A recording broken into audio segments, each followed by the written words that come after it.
joins us now. Mr. Booth, thank you for coming on. Thanks for inviting me. So you've been interviewed by the investigation, the Mueller investigation, is that correct? Yes, today at noon I spent 3 hours with investigators in the special counsel's office. What did you learn?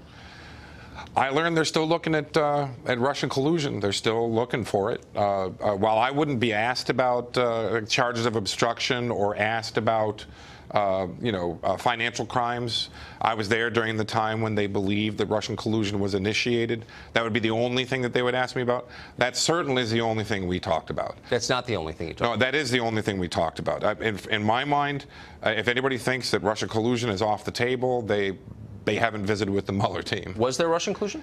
Of course not. I mean, I think that they're looking down the avenues of all the evidence that they're putting together. I'll tell you, they know more about the Trump campaign than anybody that worked there.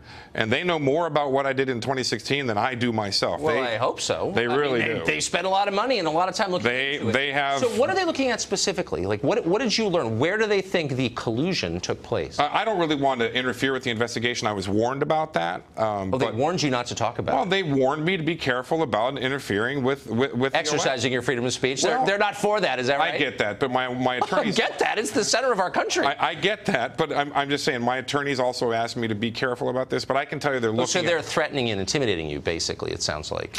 I'm not going to be friending them on Facebook today, if that's what you're asking. I don't find them to be very friendly people. What's it like to live in a country where, having not been charged or convicted of any crime, a prosecutor can threaten you to shut up in public? It's not nice, but I can tell you that it's nothing compared to the $125,000 in legal bills that I've stacked up for nothing.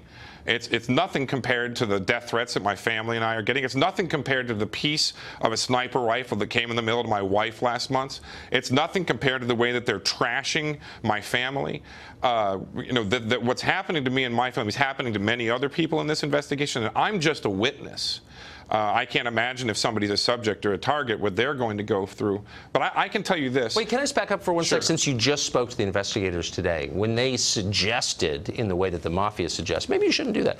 What do you think the penalty would be if you ignored that suggestion? I don't think there would be any penalty, but I think I might be called back for a little visit. And every time I come to Washington for this bogus investigation, whether it's the Senate, the House, or whatever, I get to pay another $20, $25 grand. So they just bankrupt you. That's no big deal. Not just me. I think other people, too. I mean, a tin cup isn't a good look, but I've had to open a GoFundMe page. I mean,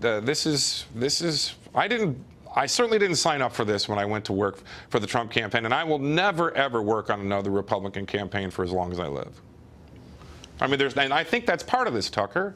I think this is a punishment strategy. I think they want to destroy the president. They want to destroy his family. They want to destroy his businesses. They want to destroy his friends so that no billionaire in, let's say, 15 years wakes up and tells his wife, you know what, the country's broken and only I can fix it. His wife will say, are you crazy? Did you see what happened to Donald Trump and everybody around him? So that's what this is about. So they've so intimidated you. And again, they're not charging you with anything. There's no allegation that you committed a crime.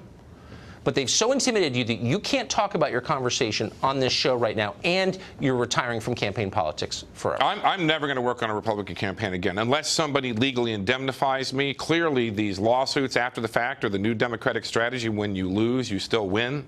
I don't think anybody should work on a Republican campaign again unless they're legally indemnified. I think if you do, you're crazy.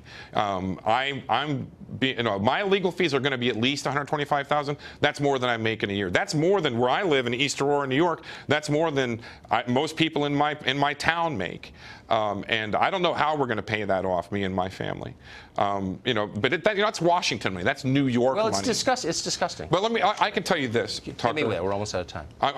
They're looking at WikiLeaks. They're looking at Guccifer. They're looking at DC leaks. Everything that you see in the media that's been leaked out there, that's certainly what they're looking at. And I think they're pretty focused on this.